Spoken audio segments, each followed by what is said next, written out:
এই গাঁও তথা অঞ্চলৰ মুৰব্বীয়ান সমাজ তথা আমাৰ ইউপিপিএল দলৰ যুৱ বন্ধুসকল তথা এই গাঁৱৰ সচেতন ব্যক্তিসকল। তো আচলতে আমি হয়তো মোৰ নিজৰ ঘৰটো হৈছে পাণবাৰী অঞ্চলত ভাংনামাৰী গাঁও। মই এজন বিজনী জিলা কমিটিৰ প্ৰচাৰ সম্পাদকত হয়তো দায়িত্বত আছো হিচাপত আজি মোক কিন্তু তেনেকুৱা ধৰণৰ কোনো অৰ্ডাৰ দিয়া নাই যে হয়তো প্ৰচাৰ কৰিব লাগে বা কিবা কাম কৰিব লাগে, তেনেকুৱা অৰ্ডাৰ দিয়া নাই। কিন্তু ইলেকশ্যনৰ আগত মই বহু অঞ্চলত বহু জায়গাত মিটিং কৰি বহু ধৰণৰ প্ৰতিশ্ৰুতি দিয়া হৈছিল। গতিকে সেইখিনি প্ৰতিশ্ৰুতি সেইখিনি কথা ৰাখিবলৈ দলে মোক নিৰ্দেশ তথা অৰ্ডাৰ দিব নালাগে। কথা হ'ল মই ভাবোঁ যাতে মই যিখিনি কথা কৈছিলোঁ সেইখিনি কথা যাতে বাহাল ৰাখে এই চৰকাৰে, এই উদ্দেশ্যত। আৰু আমাৰ যিখিনি মুছলমান অঞ্চলত আমি ইউপিপিএল দলত তেনেকুৱা ধৰণৰ হয়তো ভোট আমি দিব পৰা নাই। যদিও আমাৰ 18 নং মানাছ চেৰভাং সমষ্টিত আমি 3000ৰ ওপৰত ভোট দিছোঁ, তথাপিও আমি আৰু 1-1,500 ভোট দিব লাগিছিল, যদিও আমি দিব পৰা নাই। তাৰ কাৰণে কিন্তু আমাৰ কেণ্ডিডেটখন আমি হেৰুৱাব লগা হ'ল, ইলেকশ্যনত আমি হাৰি গ'লোঁ। সেয়ে মই ক'ব বিচাৰিছোঁ, আমি যে ইলেকশ্যনত বিভিন্ন অঞ্চলত প্ৰচাৰ কৰিছিলোঁ, নিৰ্বাচনী প্ৰচাৰ কৰিছিলোঁ যে আমাক ইউপিপিএল দলত আমাৰ মানুহখিনি ভোট দিব লাগে। সেইখিনি কথা কোৱাৰ পিছত আমাৰ কিছুমানে বহুদিনৰ পৰা বিপিএফ দলত জড়িত হৈ আছে, আমাৰ কিছুমান জাতীয় ভাই, কিছুমান জাতীয় নেতাই এওঁলোকৰ মতে হয়তো তেওঁলোকৰটোৱে ঠিক আছিল, আমাৰ মতে আমাৰটো ঠিক আছে। কিন্তু শেষত গৈ এতিয়া আজিৰ দিনত চৰকাৰৰ বয়স 18-19 দিনহে হৈ আছে। ইউপিপিএল চৰকাৰৰ বয়স এইখিনিতে যিখিনি ইউপিপিএলৰ মুৰব্বী তথা চিফৰ মুখেৰে যিখিনি ঘোষণা, সেই ঘোষণাৰ প্ৰতি লক্ষ্য কৰি আমি স্পষ্ট দিব পাৰোঁ যে আমাৰ ভাৱনা, চিন্তা, লক্ষ্য আমাৰটো সঠিক আছিল, কিন্তু বিপিএফৰ ফালৰ পৰা যিখিনি প্ৰচাৰ কৰা হৈছিল সেইখিনি আমি সঠিক নাপালোঁ। কাৰণ আমি কৈছিলোঁ যে আমাৰ মাটি বাৰীৰ ক্ষেত্ৰত, আমাৰ মাটিৰ পট্টাৰ ক্ষেত্ৰত সাধাৰণ ৰাইজে ন্যায় পোৱাৰ ক্ষেত্ৰত 17 বছৰে যি দুৰ্নীতি হ'ল, সেই দুৰ্নীতিৰ পৰিৱৰ্তে আমাৰ পৰিৱৰ্তন চৰকাৰ লাগে। আমাৰ শ্লোগান সেইটো আছিল, আৰু আজিও এই শ্লোগান আছে। আজিতো আৰু ইলেকশ্যন নাই, আজিও আপোনালোকৰ মাজত সেই মই প্ৰচাৰৰ দায়িত্বত থকাৰ কাৰণে প্ৰচাৰে কৰিব আহিছোঁ দলৰ যিখিনি কথা আমি ৰাইজক দিছিলোঁ, সেই কথাখিনি যাতে বাহাল থাকে, যাতে দলে ৰাখে।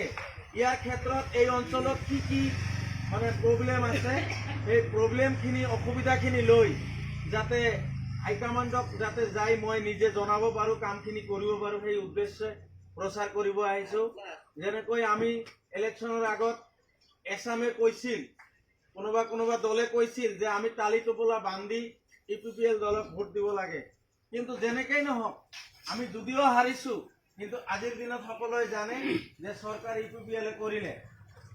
ইউপিপিএল চৰকাৰ কৰাৰ পিছত আচলতে আমি টালি টোপোলা লৈ দৌৰিবহে লাগিছিল। কিন্তু ইয়াৰ বিপৰীতে আমি কৈছিলোঁ যে দৌৰিব নালাগে, আমি ইমান দুৰ্বল নহয়, আমি ইমান ভীতু নহয় যে আমি ইমান দুৰ্বল হৈ ইউপিপিএল দল কৰি আছোঁ।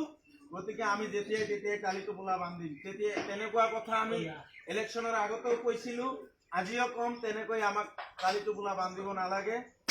কিন্তু আজিৰ দিনত আমি কোৱা কথাখিনি যে ৰাজমাটিত বসবাস কৰা যিখিনি আমাৰ মানুহ আছে, সেইখিনি মানুহে বহুদিনৰ পৰা মাটি বৰ্তাৰ ক্ষেত্ৰত হয়তো ভুগি আছে, সেইটো সলভ হ'ব লাগে।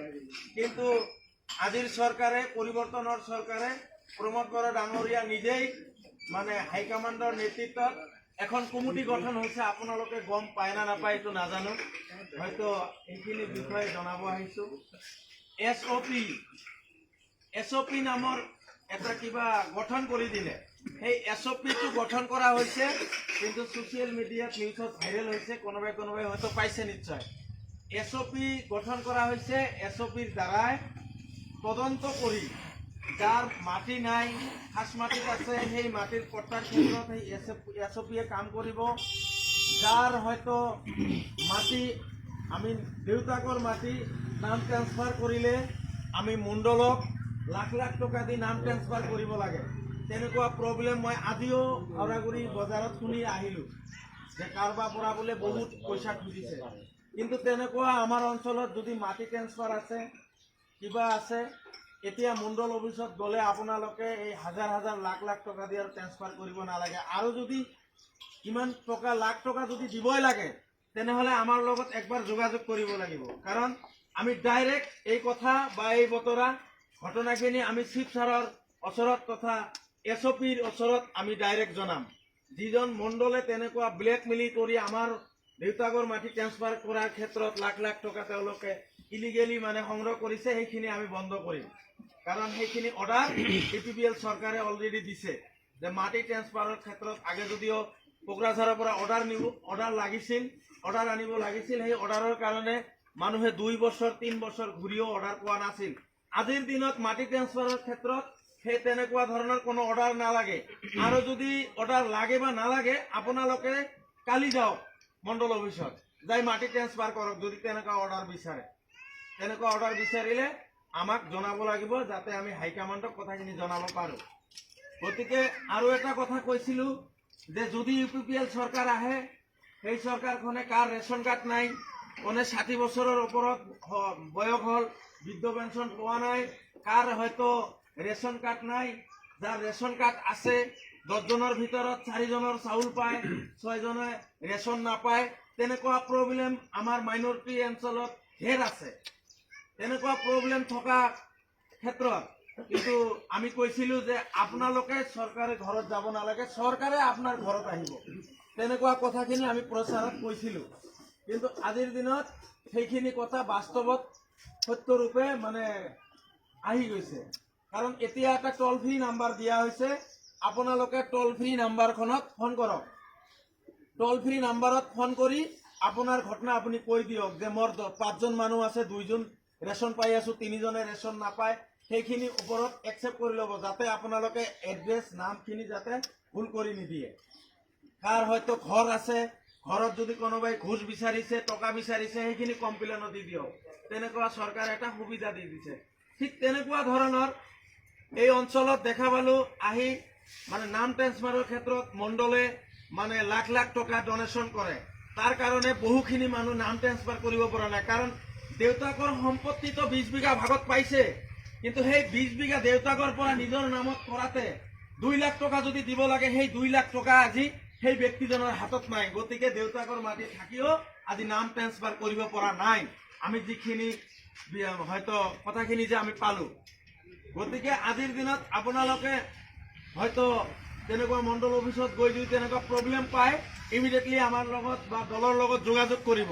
সেইখিনি প্ৰব্লেম আৰু নাথাকে। কাৰণ আমি এক কথাই কৈছিলোঁ যে এইখন হৈছে পৰিৱৰ্তনৰ চৰকাৰ। গতিকে এইবাৰ আমি তেনেকৈ হয়তো আমাৰ মাইনৰিটিৰ ফালৰ পৰা আৰু যদি 500-700 মান ভোট দিব পাৰিলোঁ হয়, হয়তো আমাৰ আজি সুৰেশ দৈমাৰী ডাঙৰীয়াক আমি আজি EM হিচাপত দেখা পালোঁ হয়। কিন্তু দুৰ্ভাগ্যজনক আমাৰ ফালৰ পৰা ভুৱা প্ৰচাৰ দি এই টোপলা বান্ধিব লাগিব, এই দলখন এই চোৰ দল, কিবা কিবি কৈ আমাক মানুহখিনিক মানে বিপদে পৰিচালিত কৰিল যদিও আজিৰ দিনত UPPL চৰকাৰ যদিও আহিল, আমাৰ UPPLৰ ফালৰ পৰা যিখিনি মানুহ হয়তো ডেভেলপমেণ্টত জড়িত হ'ব বা ক'ৰবাত জড়িত হ'ব, বেলেগ GSP কৰক বা অবৰয় কৰক বা কংগ্ৰেছে কৰক, UDF কৰক বা BPF কৰক, যাতে কোনো এজন ব্যক্তিক যাতে হিংসা কৰি যাতে তেনেকুৱা কথা ব্যৱহাৰ কৰা নহয়। কাৰণ প্ৰতিজন ব্যক্তিৰ কাৰণে আমি এই মাত মাতিছোঁ, প্ৰতিজন ব্যক্তিৰ কাৰণে আমি পৰিৱৰ্তনৰ কথা কৈছোঁ। হয়তো কিছুমান ব্যক্তিয়ে সময়ত আমাক বুজিব পৰা নাই, যদিও কিন্তু আজিৰ দিনত প্ৰমোদ বড়ো চৰকাৰ তথা UPPL চৰকাৰ যে ৰাইজৰ চৰকাৰ, দুখীয়াৰ চৰকাৰ, এইখিনি কথা আমি আমাৰ ব্যৱহাৰে প্ৰত্যেকটো ৰাজনীতি দলৰ নেতাকৰ্মীক আমি বুজাব পৰা হ'ব লাগিব। তাৰ পিছতহে আগন্তুক যেনেকৈ আমাৰ MLA ইলেকশ্যন আহি আছে, সেই MLA ইলেকশ্যনত যাতে আমাৰ ভোটখিনি যাতে মানে টোটেলি যাতে সেই দলত আমি দিব পাৰোঁ।